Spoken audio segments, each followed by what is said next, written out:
I'm joined today by Jeremy Tucker, the founder of Elite Strength and Conditioning, also known as Elite CrossFit.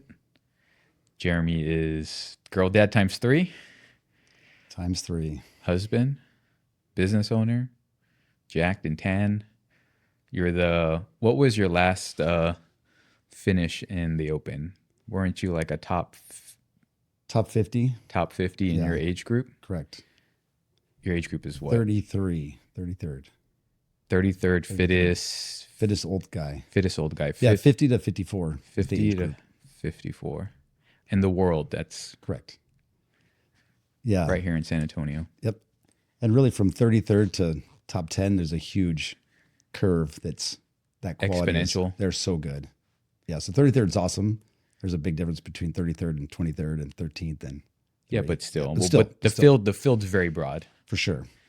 So I've been doing a lot of writing and I'm a finance guy but I have been on this health span kick. I've been writing a lot about improving quality of life, helping folks utilize their assets for really what's important. And, this health span is people are talking a lot about longevity, and I've been a part of your gym for quite some time. And one pretty consistent theme I see are people that are of elder age, 50 plus, 60 plus, that are really thriving, and not just from a minimum capacity standpoint. I mean, these are really fit individuals. And so I think there's maybe this preconceived notion that type of fitness is out of reach for a lot of people, but these are just everyday folks.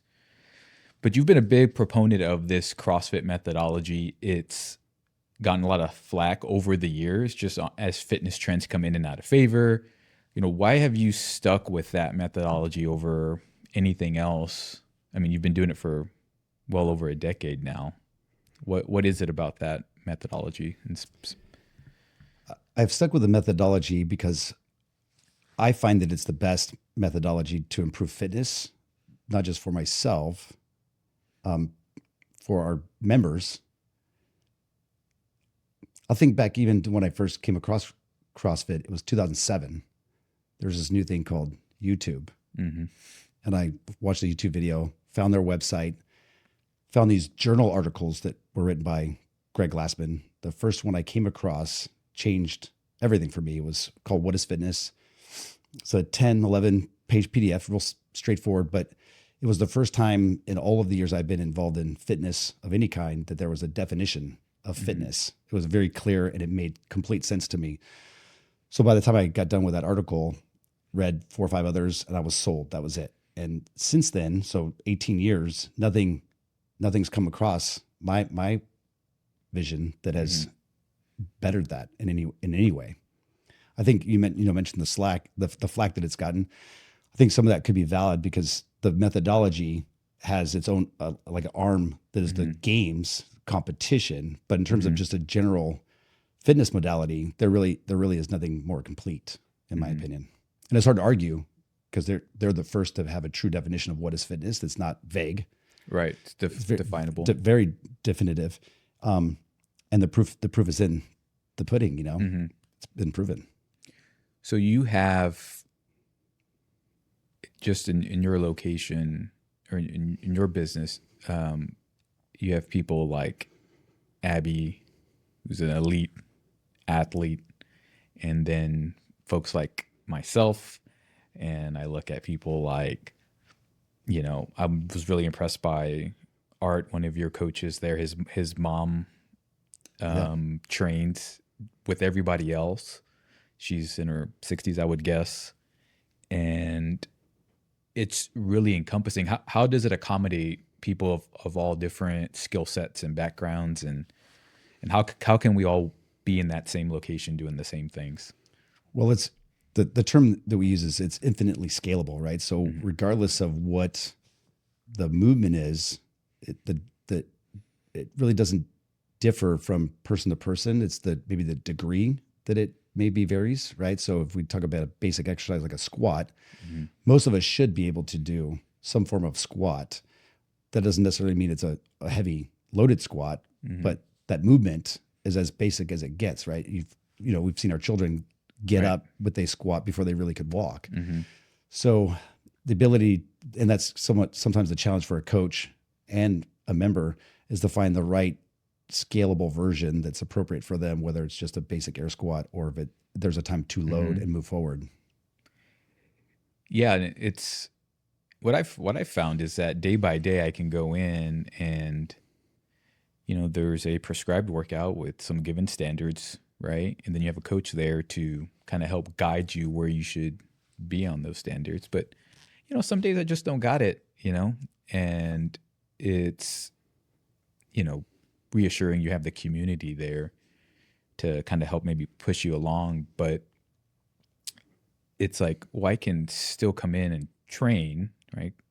And I can do so at maybe a modified format so I can get the most of my hour. Do you have a lot of professional coaches there? I mean, I call them professionals. Sure. How has that evolved for you over the years? Well, it's evolved for us quite a bit over time. When I first started, right, I coached everything, 12, 13-hour days, coaching morning to night, whether that was private sessions or sports teams or a CrossFit class.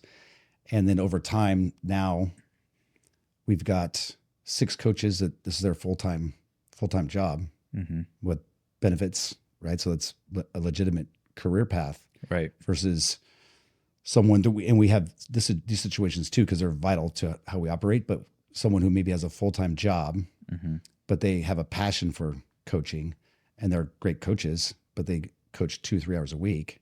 Obviously that's not a career, Sure. But what you get out of those coaches is top notch as well, because they're putting everything they have into those 3 hours per week. So you have the extremes, but being able to have full-time coaches is, I would say, somewhat unique, because it is a hard path to grind. But it's pretty awesome to be able to see their paychecks and what they are able to do with their lives, saving money, buying a home, those types of things. Versus it just being like a passing type. Yeah. And in those situations, you see a or- lot of turnover because they can't make ends meet, working 2-3 hours a week for very, very little, or a free membership, which is not okay. Right. And so you also do, you have a general class that you have multiple classes a day, but you also do a lot of personal training. What does that look like in terms of applying your, CrossFit methodology? What does that look like in a personal training perspective? Yeah, one-on-ones are great. So in the group class, right, we have a general physical fitness, right, GPP, general physical preparedness. So that's a group model where we design a program and it's scalable. It's something that's fun for a large group. But if someone has some individual needs, maybe it's an event specific or sport specific or injury that they have to work around, or maybe they just want all of that attention. They don't want to share it with 10, 12 other people. They want to do what they want to do. And you can tailor that program just for them. So we have clients that maybe like coming to class. Maybe they want to do a little one-on-one in addition to that to supplement or to help them get better at something that maybe they're not getting as good at in the group class, because that's just not something they can spend extra time on, because maybe we only allot 10 minutes on a skill. But that's also a huge opportunity for coaches to work with clients outside of the class time, which was additional revenue for them. Right. And that's much different than that experience or I've experienced is much different than, what you would consider from like a global type gym, where it feels much more fitness oriented, much more challenging. So I've been a member for a long time. I've also done personal training as have my wife.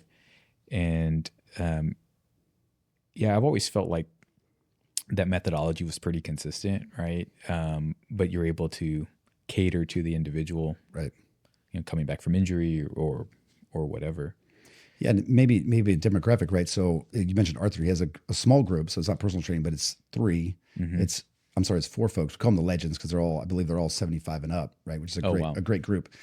And that, they're in that window where the end could be close, right? The next 10, 15 years are important for them, but they're in there and they are doing things that maybe aren't in line 100% with a CrossFit class, but it doesn't need to be, because really anything that they're doing is improving their time, their longevity, and they're having a good time doing it, right? I think they're probably one of the most popular groups in the gym. So when they come in, everyone's like, oh, check out the legends.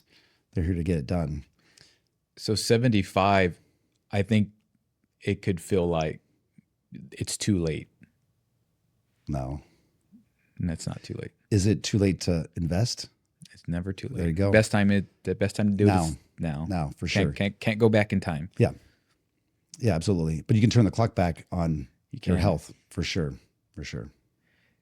It can seem intimidating. How do you start with somebody that's maybe, 50, 60, 75, that maybe hasn't taken care of themselves, or maybe is a little bit behind the curve on their fitness? Like, what does it look like from a starting perspective?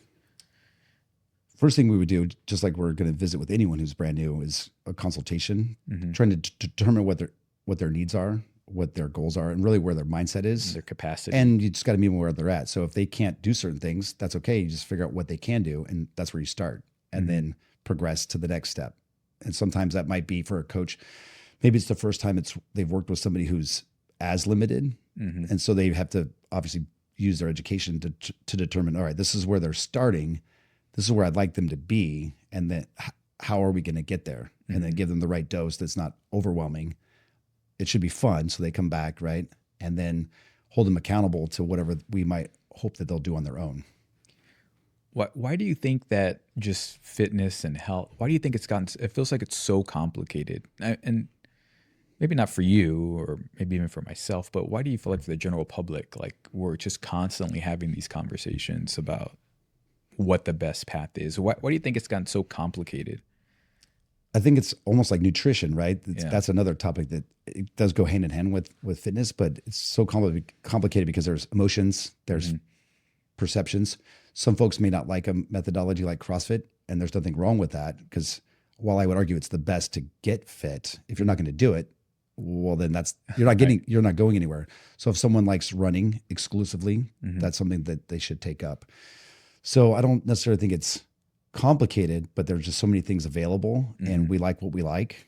We're humans, right? And I think going from nothing to anything is the way to go. Whatever it is the person's going to get themselves into. I could argue all day long that this is the best way, but if they're not going to do it, then that's not working, right? Yeah, it's like the best course of fitness is the one that you're going to do. You're going to do consistently, and is sustainable. Right. Yeah, I think I just this weekend, I don't know why this is in my head all of a sudden, but consistency is the superpower, right? It's kind of the boring thing, but if you can do the little things all the time, then it's going to work out. Yeah, it's like, what's funny is I find that there's things that I have no problem consistently doing, and then there's others that, the nuanced stuff is like, I don't want to. So like, we're talking about running this half marathon. Getting up and doing the runs, I've actually come to enjoy and look forward to, which I never thought I would ever say. Like, those are not words that I thought would ever come out of my mouth. But like doing the little things of like stretching and foam rolling and the little exercises for my feet so I don't get my plantar fasciitis. Like, it's like doing those mundane things is sometimes hard. And I always joke with like, I was talking to Art, but it's just like, you're just never going to catch me doing a burpee in my garage. It's just like, you're never going to drive by my house and be like, oh, look, there's Johnny's doing burpees. It's like never going to happen. It's like, I'll be like, I'll have the weights at the garage. I'll bench press and watch football and then drink a beer. And then that's the fitness for the day. But I always, the great thing is I can see the schedule ahead of time, and I try to pick things that I'm not going to do. Like the workouts, like, man, these are things I was never going to do this on my own. But somehow, like, I make it to class and like there I am doing it, right? It's like half the battle is just showing up. For sure. And the more I can show up, the better I feel. Like I never leave there feeling like, why did I show up today? Like that's never happened. I may feel beat up. I may feel tired. Right. may have pushed it a little bit too hard, but I never leave there regretting it. So, it's like, it's a good, keeps you honest, keeps you engaged. Talk to me about the community. Like, why? I think that's a different component. People go to step class, they go to, spin class or whatever. But the community aspect of your gym is a little bit different, or of CrossFit in general. Why do you think that's maybe important? I think it's important because we all need some of that social component, right? Mm-hmm. A lot of folks work from home. They don't go out much. Maybe their friends are online, right? So there's some social component to that. But I think beyond that, if we can even think back when some of these things weren't the way they are now, 20, 30 years ago, there's that camaraderie. There's a certain amount of respect that you have for someone else that's working hard, right? Because that's unique, that willingness to grind, right? Whether it's a workout or work or life, whatever it may be. And I think a lot of us, especially as our members have aged, right? We're all trying to be healthy. We're trying to be good examples to our kids. So we're there to be supportive of each other too. So whether it's an Abby or the legends or the rest of us in between, there's a lot of respect for each other, just being there, because that's not easy. And then putting the work in while you're there. I think that's also something that you can appreciate for everybody else, right? Yeah. Trying to be empathetic to where they're at, especially as a coach, you need to understand where they're coming from. But there's a lot of respect in that situation. I think it does bring out the competitive spirit too, pretty consistently. Oh, yeah. It's always been a thing. What's funny, I don't know if by name, but I always, when I'm there and I'm working out with Sid is a little older than you, right? Or a lot older than you. So he's a lot older than me. And I'm like, dang, I can't keep up with this guy. So like when I'm working out with Sid, I'm like, that's my goal. Is like, well, can I like hang with Sid at least right for a little bit? bit? So Sid's over 60, right? So if you can keep pace with Sid for the next however many years, right, you're gonna be all right. Well, maybe I can catch him. But he's also one of the fittest 60-year-olds, isn't he? Oh yeah. There's years where he's been close to that top 30 mark too. Yeah. So you kind of get to come in and it gives you a base of where you may stand on any given time period. Because if I could come in and I got a 60-year-old kicking my butt, I mean, I'm like, probably need to step it up a little bit, right? Yeah. It kind of gives you a base of your fitness. And I think what it does too is it shows you just how capable our bodies can be.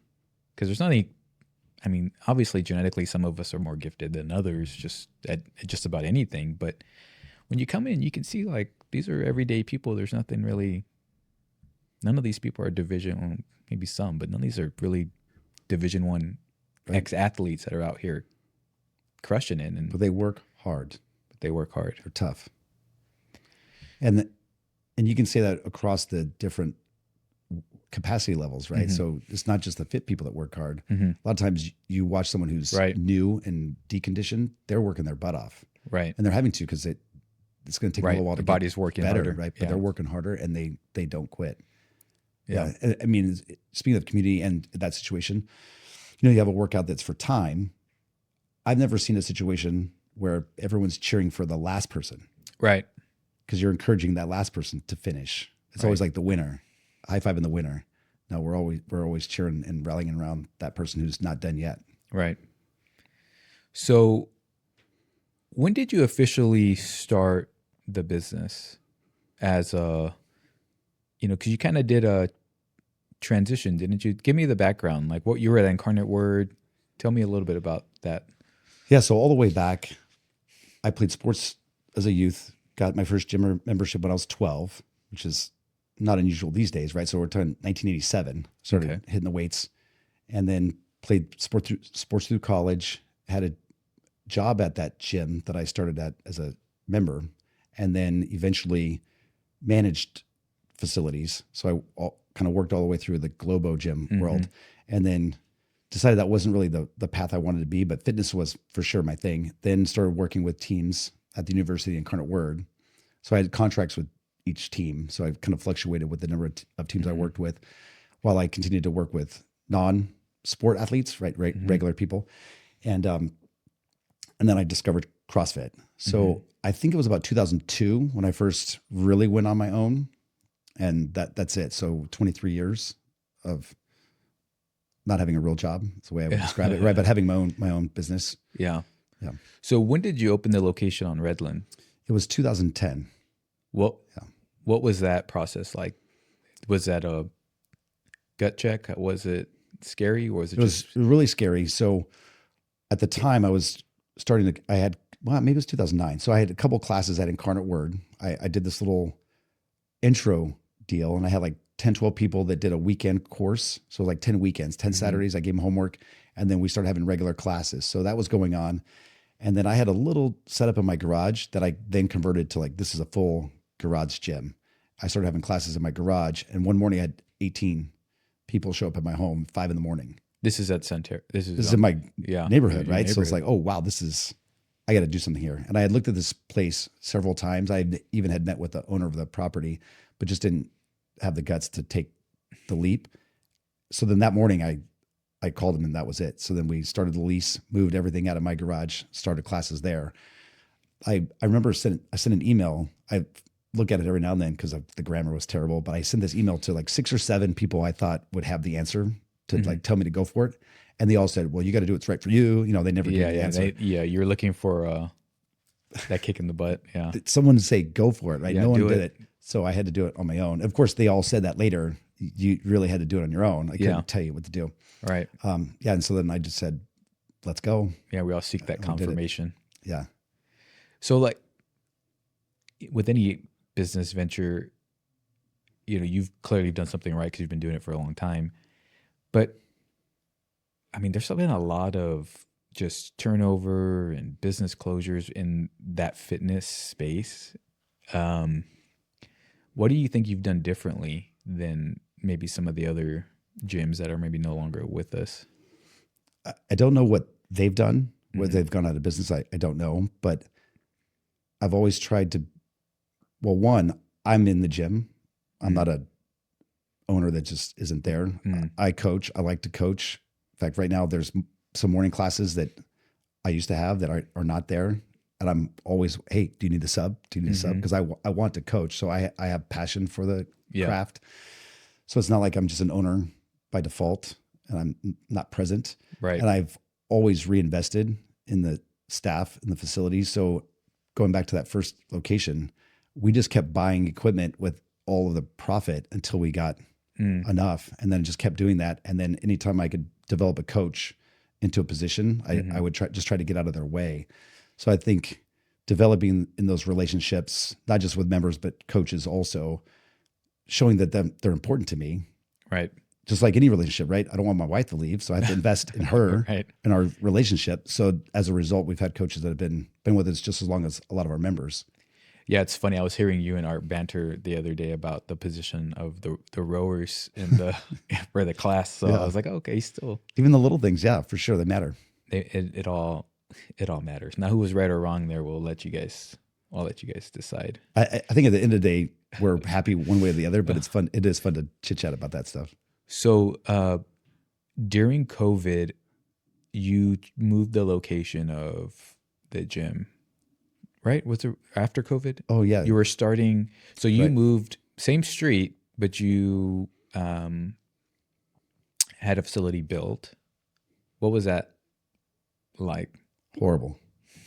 Yeah, it was very, very challenging. So it's very scary. So that was scarier than just starting the gym to begin with. Because at that time, I had kids, wife, staff, members. I thought this could all go away and I'm going to let all these folks down. Whereas the first time it was just me.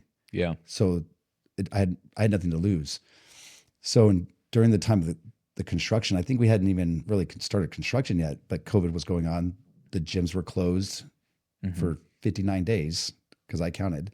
And I got a call every day from our lender, and I had to answer these questions indicating, yes, I'm still in business. Yes, we're not laying off coaches, the whole thing. So I was basically getting this little interrogation every day until we opened back up. And then somewhere in there, we started construction, and then through all the, post closure for us, but it was still COVID time. all of that was going on. And there was a few things that worked out well for us, like the interest rate we got Yeah. at the end was great because of all of that. Like folks' homes, our construction loan or our full loan was great after the construction phase. But yeah, it was very scary. A lot of late nights, a lot of reading, a lot of learning about everything that's going on and how to navigate it. Yeah, because it was pretty easy it was pretty easy to pull the ripcord on that and just it's like, Peace out. yeah, we're going to put a pause, especially in your business, right? Because, while it's an essential business, just it wasn't deemed an essential business, right? Quite the opposite of what we thought. Yeah. What's funny, I remember we went, I took a bar and some plates home, and then we transitioned to working out in the parking lot. Yep. And then shortly thereafter, we were back. Yeah. And it was great. The best thing going back was the way our members were. So first thing, I think a lot of our members didn't think that it was necessary for us to close. Yeah. And other things that were not healthy. Right. Were open. But when we got back, we were kind of tiptoed being back because we didn't really know how people were going to be, but we thought we're going to open and we're just going to be normal, or we should be normal. But then we tried to distance people and they said, I don't want that. Yeah. I don't want that. I'm not going to come if you're going to be that way. I want to see my friends. I want to work out and let's go. Right. We thought, oh, what a breath of fresh air, Yeah. It was quite an odd time period, like looking back of some of the goofiness. Yeah. But I mean, net, it seems like to have worked out. I mean, for sure. Yeah. Yeah. I think the staff for sure supported me and believed in me, and I believed in them. And I said, we're not going to stop. Now nothing's going to stop us. And now you own your real estate. Yeah. Which is a big deal. And you own it in a nice corner of Redland. Yeah. But now you may need more space. So I don't know what we're going to do. So we had to go vertical. We recently, closed our other location, right? Yeah. We consolidated down. So pause on that. Yeah. So tell me about that decision. Cause I know that you had some consternation about, you had two locations, one on Redland and then one, 35 North in Selma, right? Which you've had for a long time as well. Tell me about why you wanted to just consolidate. Yeah, we had that location well over 10 years as well, right? And so we bought that property, and that was a great location, great members, and that was a huge concern. But I was thinking at some point, what do I want to do? I gave a presentation to some other owners, and it was about the real estate. Of course, I'm not a real estate person, but just kind of being their peer, talking about buying a building, building a building, or in some cases, I suggested maybe that you continue to rent because maybe their market wasn't ideal for purchase or construction even.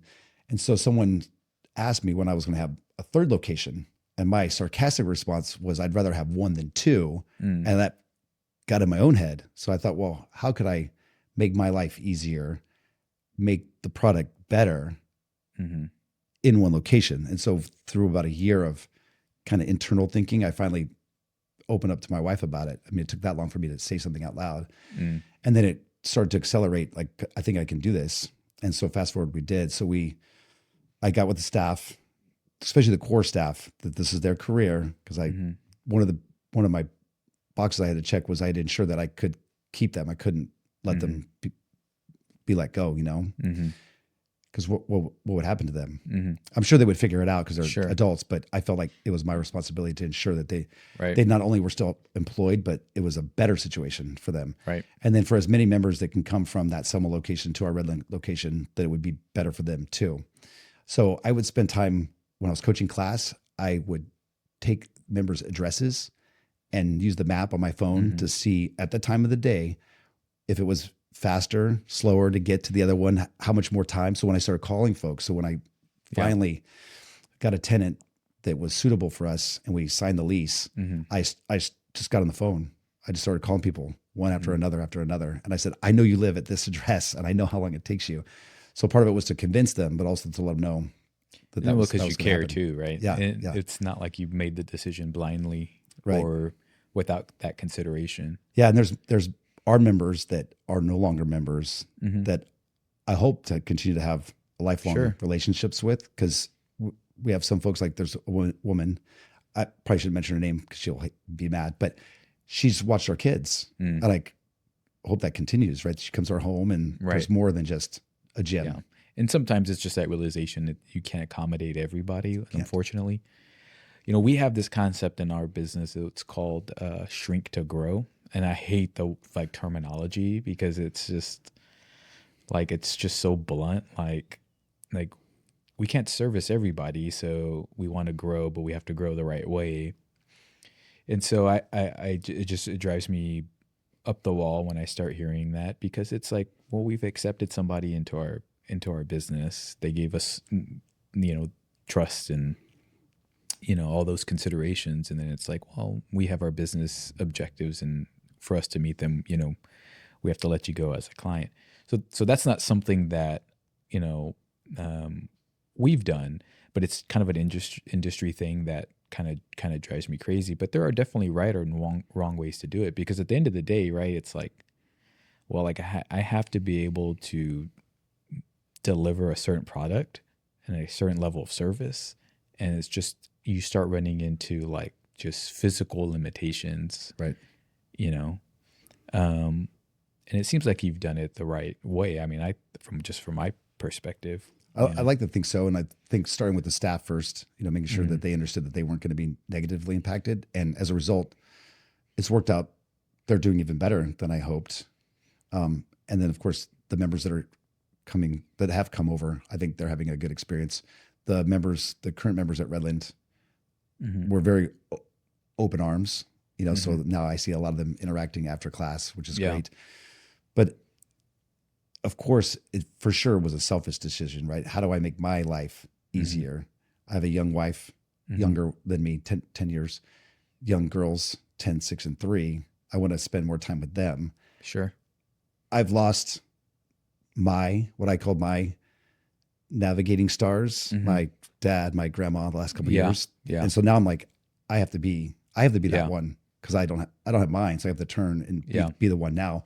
And I feel like there's only so much time that I have left. So how do I want to spend that time? Yeah. So that was my motivation to get to this point, versus the mentality that I used to have was just constantly grow, constantly go, never going to stop, which helped us pursue through or get through that COVID time. But now I have a different mindset where I can continue to flourish and have a good job and enjoy my career, but I don't want to make it the priority that it used to be. Yeah, it's just maturity, right? Yeah. I think it's just, you go through these different phases of maturity and what's important. And it's hard to balance all these things because you want to have a prosperous business, and raising a family, especially a family of 5. I mean, like, it is, I joke with Casey, not jokingly, but I'm like, man, we're blessed. I don't know how people do it, because, I see the bills. And, there was and I wrote a little bit this month about the recent election stuff, and people are just feeling that kind of just economic pressure. So you kind of have to have a thriving business, to, put food on the table and maybe a little extra now and then, So it's certainly especially as an entrepreneur. I mean, it's just you even have those harder challenges. We're quasi entrepreneur. I don't have to worry about who's paying the rent and organizing our healthcare and all the things that you're not passionate about. I don't have to worry about. Like, I can just worry about the things I am passionate about, taking care of clients and investments and all that stuff. But you have to do both. Yeah. You got to do both. You got to do all the non-passionate stuff. Like, who's going to make sure there's toilet paper in the bathrooms, and I mean, just simple stuff you don't think about, right? Like, how do we clean this place? And so it's certainly challenging. What do the next few years look like for the gym? Well, I'm really looking forward to next year. I don't think we have any outlandish goals, but to keep the quality up, right? So we have a few new coaches, a few new faces, which is very exciting. Some fresh meat. That's great, because when you have new coaches, especially coaches that have experience, they bring that experience and it kind of gets assimilated into us. Yeah. So we learn from them, not just there's always some takeaways. How we want things done, I want to ask them, how did you learn this? How do you teach this? Because if it's better than what we're doing now, then we're going to change to up the quality of what we produce, right? So I think 2026 for us is really just making sure that we are top-notch value. And I just want to be the big dog. Like I want people to be intimidated by us and like how good we are. Like there's no one. So for example, so with CrossFit as an affiliate, which is what we are, right? We're not franchises. They have they've always had a very libertarian view of things. And so you have to have insurance, you have to pay your fee, you have to have coaches that are certified, properly certified. And that's essentially it. And outside of that, they say the cream of the crop will rise to the top, right? And they have no boundaries. So someone could open up right across the street from us. It would be in my opinion, it would be a bad move for them to do that. Not because I would be mean to them or anything, but they're not going to get anybody because we're that much better. Not to say that there's not good coaches other places. Sure. Because I want them to all thrive, but this is my turf. And I think I want that. I want to flex in our area of town. What do you, speaking of the CrossFit parent organization, that's gone through some flux. Yeah. Do you see it fading as an organization? Do you think that they'll kind of recenter? Or? I think because the methodology is top notch. I think if they can continue to provide content that develops coaches in a way that they're providing top notch coaching, it's hard to beat. Really it was a situation from 2000, COVID time. Everyone lost their minds. And so there was, I think, a little bit of that within their culture. And so now CrossFit's owned by a VC group essentially, right? And they're in the process of selling to someone else. My hope is whoever is the new owner maybe returns to the roots a little bit, maybe is a little more organic versus driving it like a corporate business. Because it's really not, because we're affiliates, right? We all have our opinions and we have the freedom to do whatever it is that we want outside of those three things that we have in our what seems to be a longer and longer contract, to reiterate three points for us. So I'm optimistic about it. I'm not too worried. I think outside of the United States is where they're seeing the most growth. I think there's more than half of the CrossFit affiliates are outside of the US now, which is wild. Yeah. I think, in fact, I'm sorry to interrupt, but there's like growth probably of any business in any, like if you're like a Starbucks in China, I know there's some stuff going on with them now selling that, but in Europe, CrossFit there is like it was here in 2013, 14. It's just like crazy popular. There's like 400 or 500 member gyms. So it's just going nuts in that part of the world. Wow. I didn't know that. It's like not the cool thing now because it's so old relative, but it's just new in so many places that it's still crazy growing. It's just different here in the United States. Yeah. So it's like, it's funny with the jiu-jitsu thing. It's gotten so popular. And I started training in 2018. I mean, even since then, it's just like now all the athletes are coming in. Before it was kind of a fringe thing, know, where you just had like, I don't know, it's kind of an eclectic group of guys, I think there is some comparison in sense that like some of these people just would like that suffering, like that joint suffering a little bit. I always tell folks, I'm like, when I'm there and when I'm even at the gym, like I can't think about anything else. Like I'm not like somebody's trying to strangle me. I can't think about the markets. I can't think about, whatever's going on at home. I can't think about finances. It's just like, get this person off of me, So it's just, it's funny just to see how these trends, and I think those are some trends that are going to stick around. I mean, obviously, the CrossFit trend is kind of maybe accelerating overseas. Maybe it's going to recenter here in the US. But I think these are all good things. It's just like getting people re-engaged, and finding uses for their fitness. So what's funny is I wrote, I'm about to publish my newsletter. I kind of been putting a blurb that has nothing to do with finance.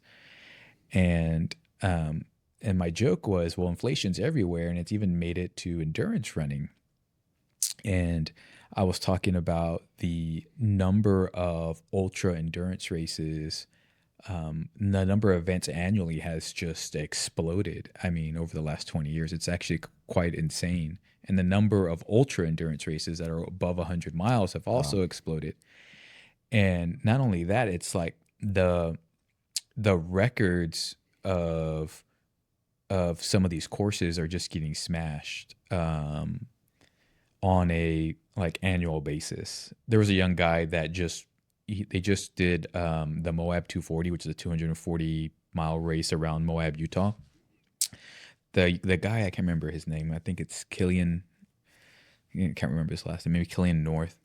There's 3 200-mile races. He's won them all, and his cumulative time to complete those 3 races was just so much faster than just about anybody else. There's a woman named I think her name's Courtney DeWalter. I mean, she's like crushing like records and men. I mean, like most of the men in these groups. It's kind of crazy. Just you're seeing this reacceleration of just sport in some for people that are not. I mean, I guess they're professional. I mean, quasi. I mean, as professional as maybe CrossFit is or anything else, but it's just crazy. You're starting to see all these new trends, and I don't know if it's social media driving some of it. I mean, maybe it's a positive, but I think more and more people are finding their stick. Right. Yeah. And so you just mentioned those 3 things, right? So CrossFit, Yeah. jiu-jitsu, and the ultra running, right? So you have folks that are, at the infancy of some of these things that are maybe regular Joes, particularly like CrossFit. They get super fit, but then you start having those D1 athletes come in and now they're super fit. Yeah. Or the jiu-jitsu guys that you said, the people that are more athletic coming into it and just dominating. Yeah. Because they're just so athletic, right? UFC, for sure, the last 10 years, whereas like back in the 90s, right, it was the Wild West. Sure. You had guys of all kinds of disciplines, and now the sport has evolved, and now these guys are machines out there, and they're good at everything. So it is pretty interesting to see. It's like all of these sports are going to have their 4-minute mile moments, right? Where it's just going to keep right. Like the snatch, now is commonplace at the CrossFit Games, whereas like it was obscure. It was like 10. There's like the one guy. It was like, oh my god, that's insane. And now it's everyone. If you're not doing that, you're not at that level, which is pretty wild.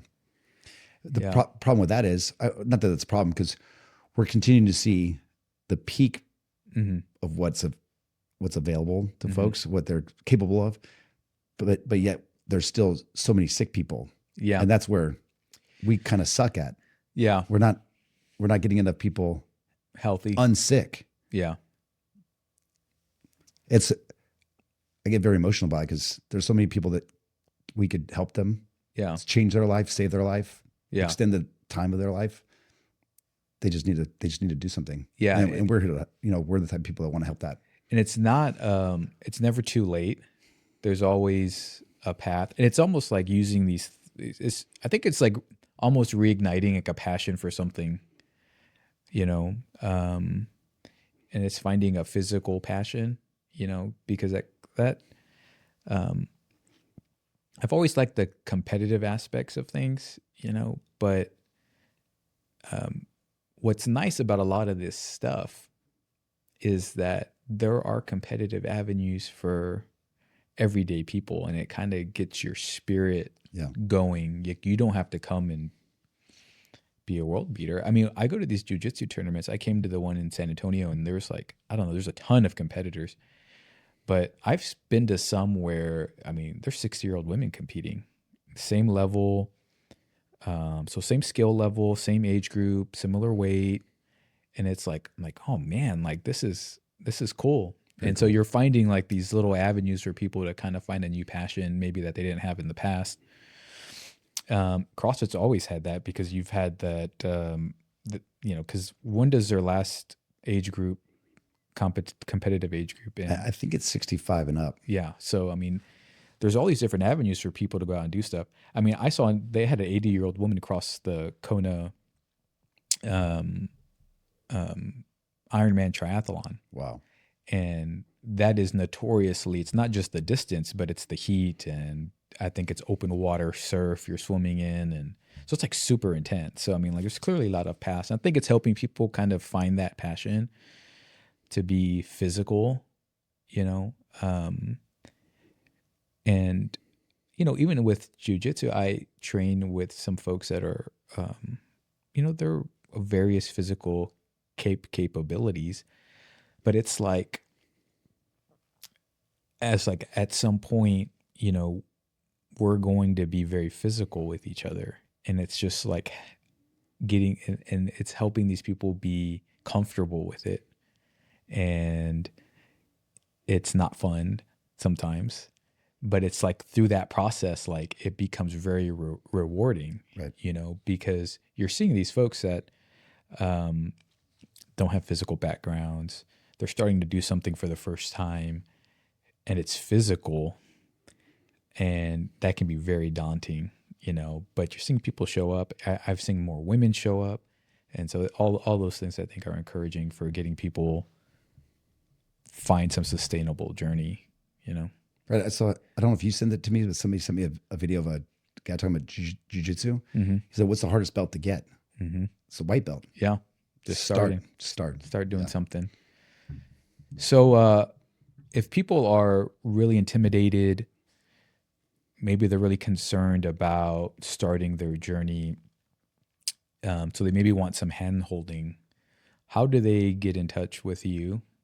What's the best way? Do you their website? What's your give them your if they want our help?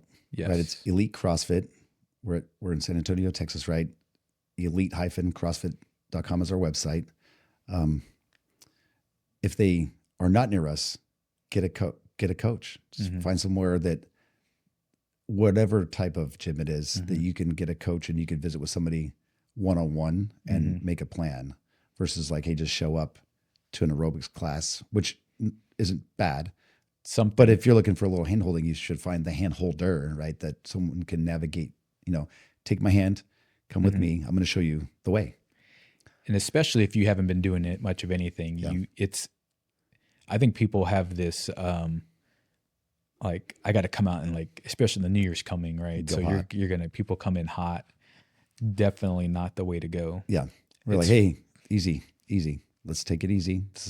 This is the best way to navigate it based on where they're at. Yeah. Finding sustainability, finding what you can enjoy doing, you feel accomplished doing. Nothing's worse than feeling like you're incapable. Yeah. Right. That's very discouraging. So I think, like you're saying, like, well, this is infinitely scalable. Anybody can show up and do this. You just got to do it the right way. You just got to show up. Up. Yeah. And the hard part is the showing up, and then, navigating it where maybe they're overly motivated, right? They come in and they want to come, I'm going to come 5 days a week. That's probably not ideal. Starting with less and working towards that 5 days. 2. Let's do 2. Let's try 3. 2 and go for a walk. Yeah. So we've solved aging, the sick care system, that's been solved, and finding pursuits as we get older, and we solved some navigating a business through a pandemic. So there you go. And teach it to your kids. Make them do hard stuff. Yeah. That's a whole nother. There's several podcasts, probably. Several conversations. All right, man. Thanks for joining me. Thank you for having me. All right.